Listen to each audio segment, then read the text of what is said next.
Welcome to EPG Pathshala. My name is Dr. Kevaleti Desai and I'm an assistant professor in Department of Social Work, Assam University, Silchar. The module that I'm going to discuss today with you is rural development policies in India under the paper Rural Development. There are three major objectives of this module. First, to understand the vision that dominated rural development policies in India. Second, to understand various aspects of rural development policies in India. Third, to gain insights into the challenges and outcomes of rural development policies and programs in India. There are 4 or 5 key topics that we'll discuss. One is rural development policies and programs, an overview, a kind of a historical overview. Then community development programs, agriculture and allied activities, panchayati raj institutions, and poverty alleviation. Being peripheral to the mainstream economy, the rural communities have benefited very little from the growth and development occurring in the shining enclaves in India. After 6 decades of independence, agricultural growth remains anemic. Farmers are trapped in poverty. The poor prefer urban slums to stagnant villages, and the rural communities lack basic facilities like schools and health centers. Still, with marketization, technological change, and politicization of the masses, the policies for rural development have opened up the rural communities, which are now confronted with new opportunities as well as risks. However, more resources and higher priorities for agricultural and rural development can become effective only if the current weaknesses in policy making are identified and corrected. Now, in order to understand rural policies and programs in India, the first thing that we need to highlight is what was Nehru's vision of village and rural development. He is the first Prime Minister of India and had a vision for rural development which guided most of the policies on rural development, at least during the first decade post-independence. Nehru's importance lies in the fact that he was the first Prime Minister of independent India and played a crucial role in shaping its policies and programs for development. To the understanding of Indian past was historical in nature, he apparently looked at the old social structure of Indian society from an evolutionary perspective. In relation to village panchayats and political spirit of traditional Indian village, he reinforced the prevailing notion about the village society as having been economically stagnant and community oriented but democratically organized. Probably this is where being democratically organized, Indian villages being democratically organized was a common vision or a common viewpoint that Nehru shared with Gandhi, the father of the nation. However, Nehru also emphasized that such a system of village republics has long degenerated into a society that was marked by various ills. Therefore, on this account, Nehru slightly differed from Gandhi. On the one hand, wherein Gandhi wanted or talked about going back to the villages, reviving old Indian village economy and social structure, Nehru was more for modernizing Indian villages. Over a period of time, he became more and more critical of the past structures, particularly of caste-based hierarchies, which in his scheme of things should have no place in modern societies. Not only did he become more critical of the traditional social order, but he also began to increasingly talk about the existing social and economic structures of the village society in terms of social classes. The peasants, kisans on the one hand, and landlords were the two social classes that he frequently made reference to. His writings clearly reflect a modernist attitude to the village class structure. He referred to the landlords as a physically and intellectually degenerate class and the peasants in the villages as the rural toiling masses of India. He wanted to transform the village social and economic structure by using modern technology and changing agrarian relations. The landlords and landlordism, in his scheme of things, would have no place in independent India. The policies of land reforms introduced after independence were a direct translation of such thinking. In addition, instead of celebrating the traditionalist streak among the cultivators, he criticized them for using outdated methods and for being content with whatever little they produced. In addition, he felt the need for a revival of handicrafts and cottage industry. He was aware that modern industry could not absorb all the surplus population, whatever may be its pace of development, and the majority of people would have to be employed chiefly in agriculture. Now, this was the vision which dominated rural development policies and programs in India post independence. And one can, come up with four broad categories of rural development policies and programs in India. These include community development programs, the Panchayati Raj institutions, and third is agriculture and allied activities, and lastly the anti-poverty programs introduced for rural development. So let us begin with the community development programs. Community development programs, which commenced in 1952, was a method of rural extension through which the 5-year plans initiated a process of transformation of the social and economic life of the villages. It was a multi-purpose and comprehensive program which symbolized an integrated approach to rural development. It was a method of community education and mobilization for within the broad framework of programs indicated at the national level. Local communities on the basis of or felt needs had to determine their priorities, identify their programs, work out solutions, and exert to implement them.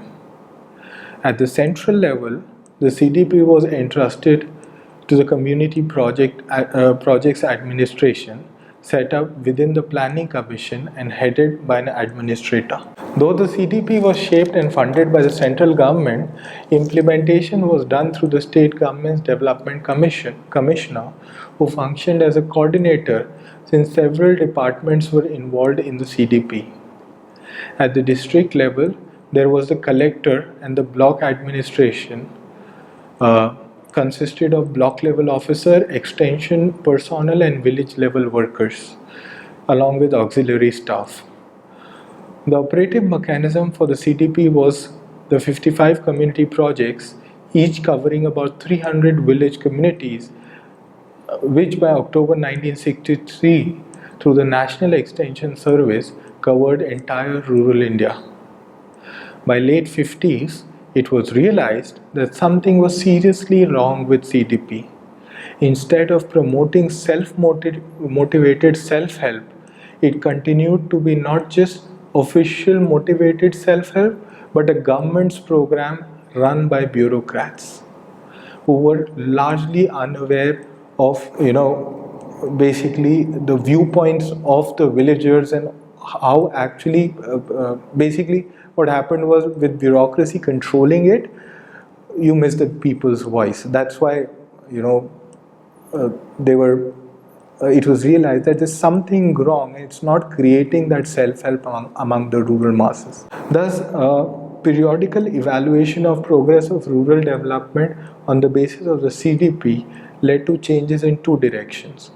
Firstly, there was a shift in emphasis to economic development, especially agricultural production, and secondly, there was broadening of popular participation for democratic decentralization. Now, the second important rural development policy initiative that we can look at is the Panchayati Raj institutions and their importance. The Panchayati Raj institutions were devised as a three-tiered system of democratic institutions consisting of elected representatives at the village, block, and district levels. The decentralized machinery of development administration was placed under the control of the popular institutions.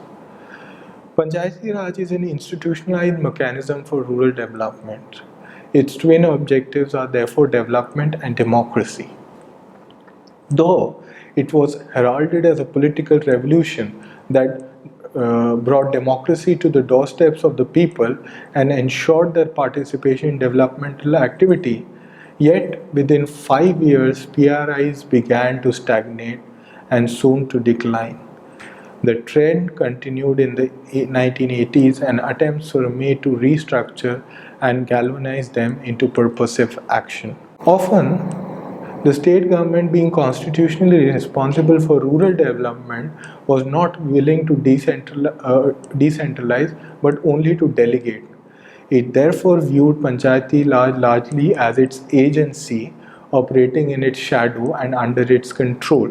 Thus, this idea of bringing the democracy to the doorsteps of the people was not getting converted in reality because of the overall control of the state government. On the administrative front, the failure could be explained in terms of excessive centralized bureaucratic control as also the power cum development politics. However, with the passage of 73rd and 74th constitutional amendments, the PRIs got strong legislative autonomy. The third major category on which rural development policies and programs focus are agriculture and allied activities. IADP and IAAP took science and technology closer to the farmers and induced a perceptive change in their attitudes to farming. However, as the benefits of IADP and IAAP did not percolate down to the poor, it led to tensions, conflicts, and agrarian unrest in the countryside. Hence, two schemes, one for small farmers and another for sub-marginal farmers and agricultural laborers, were formulated then by the union government. The administrative mechanism for the former was the Small Farmers Development Agency and the Marginal Farmers and Agricultural Laborers Agency for the latter. The basic objective of the agencies was to raise the earning capacity of the target groups by identifying their problems, evolving appropriate programs, and devising the necessary institutional, financial, and administrative arrangements for their execution. Like SFDA, which was one of the programs to rectify class imbalances, the drought-prone areas program and desert development program were introduced and were entrusted to the district rural development agency.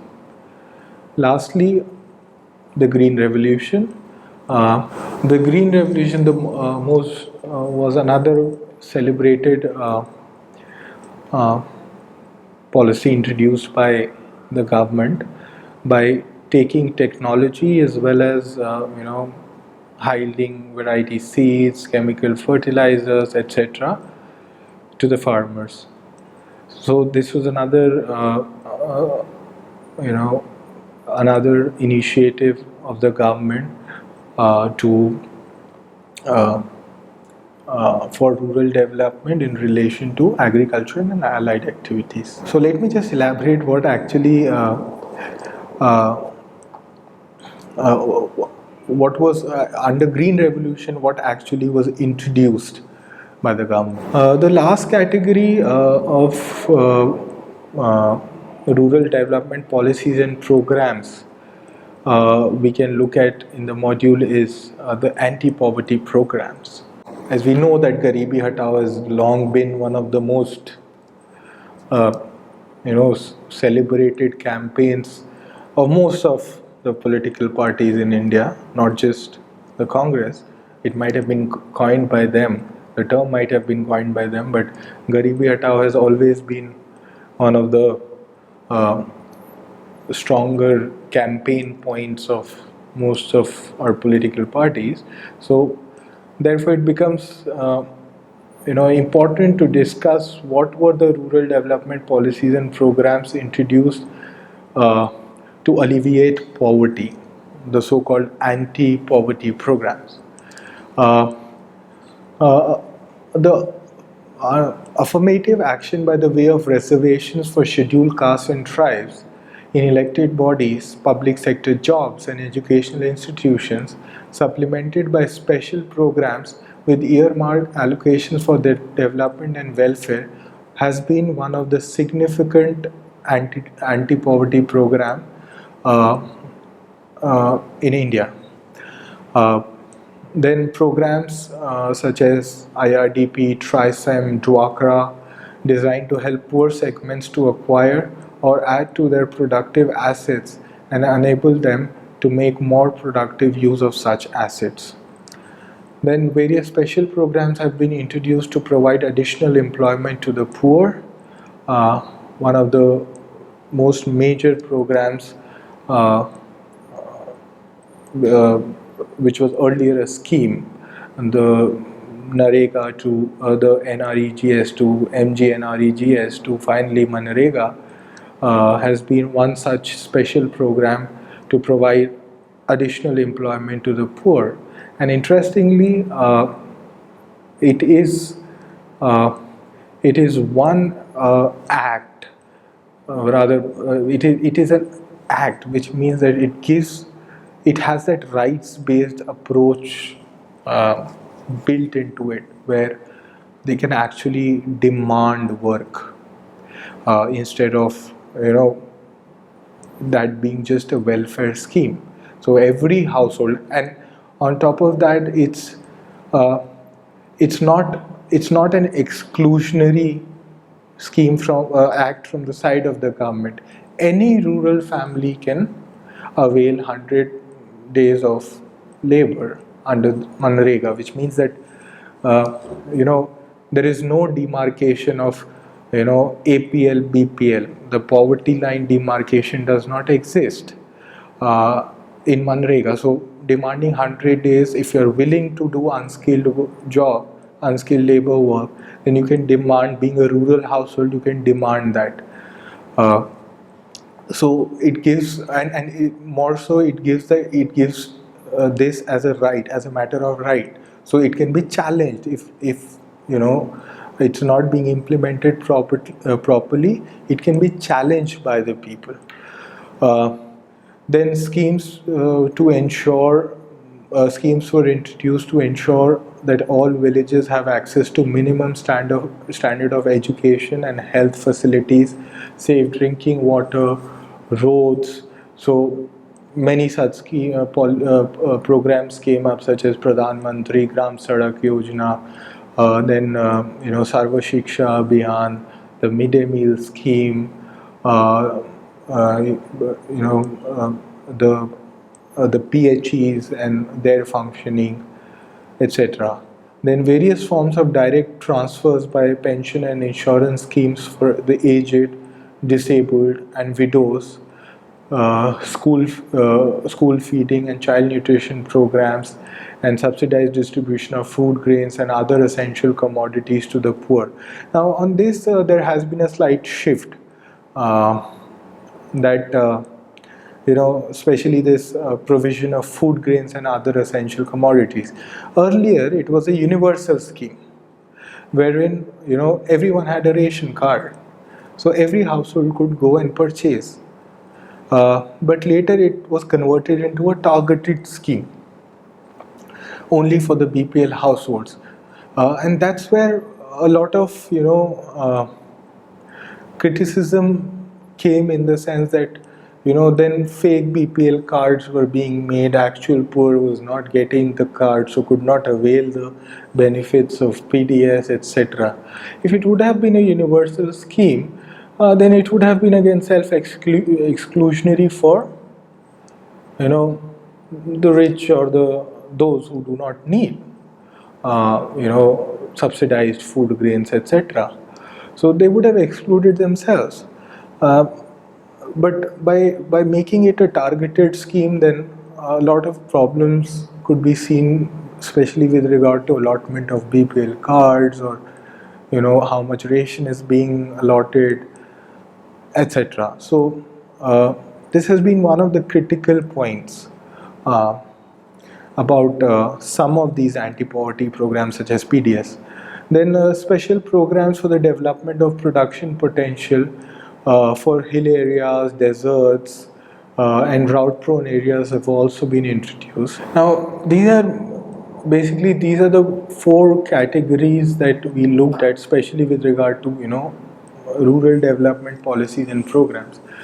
Now, the reality is that we've introduced so many programs under these different categories to empower people for their welfare, but most of these policies and programs have received severe criticism, especially with regard to the implementation process.